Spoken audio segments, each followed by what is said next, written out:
ഒന്ന് ഈ ആൽത്തറയുടെ അടുക്ക് വരുമോ? അമ്പലത്തിന്റെ എന്റെ അച്ഛൻ എന്താ വയ്യാന്നെന്താ പറയുന്നുണ്ട്. വേഗം വാ. എന്താ പെട്ട വെള്ളം വേണം? എന്താ എന്താ മോനെ, ഞാൻ അധിക നേരം ഒന്നും ഇവിടെ ഇരിക്കാൻ പറ്റുമോ തോന്നിയില്ല എനിക്ക്. അത് ശരിയാട്ടാ, ഇവിടെ നല്ല വെയിലുണ്ട്, നിങ്ങൾക്ക് അങ്ങോട്ട് മാറിയിരുന്നൂടെ?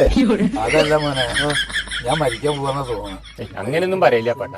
തീരെ വയ്യ എനിക്ക് കുറച്ച് ഉത്തരവാദിത്തങ്ങൾ തന്നെ ഏൽപ്പിക്കാനുണ്ട്. എന്താ പറഞ്ഞോളൂ. പറയാം മോനെ. പട്ടാമ്പി സ്റ്റാൻഡിന്റെ മുമ്പിലുള്ള ബിൽഡിങ്, അതിനോട് ചേർന്നിട്ടുള്ള കടകള്, അതെ, അതിനോട് അനുബന്ധിച്ചിട്ടുള്ള ഒരു കട ഉണ്ട്. ആ കട ഒഴിവാക്കി നമുക്ക് ഒഴിവാക്കാം. അത് വേണ്ട, അത് ശരിയായില്ല, അത് നമുക്ക് പറ്റിയതല്ല. ശരി. പിന്നെ മേലെ പട്ടാമ്പി മാളില്ലേ, അതിന്റെ ഉള്ളിലുള്ള കടകൾ, അത്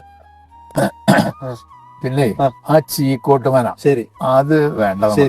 കേസും കൂട്ടൊക്കെ ആയിട്ട് കിടക്കാം. അതിന് കിട്ടണമെന്ന് നമുക്ക് വേണ്ട. ശരി. അല്ലടോ, എന്റെ അച്ഛൻ ഭയങ്കര റിച്ച് ആണല്ലോ, ഒരുപാട് ബിൽഡിങ്ങിന്റെ കേസൊക്കെ പറഞ്ഞു.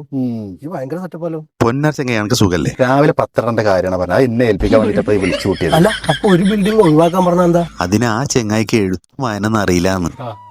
ഒരു കാര്യം പറയാനുണ്ട്. ഞാൻ മരിച്ചു കഴിഞ്ഞാലേ എന്റെ ഭാര്യയോട് ആ ജഗദീഷിനെ കെട്ടാൻ പറയണം. നിങ്ങൾ അടുത്ത് താമസിക്കണേ? അല്ല പോട്ടാ, നിങ്ങൾ തമ്മിൽ ആജന്മ ശത്രുക്കളല്ലേ? അതെ, അതുകൊണ്ട് തന്നെ പറയണത്. നരകം എന്താന്ന് അവനെ കുറിച്ച് അറിയട്ടെ.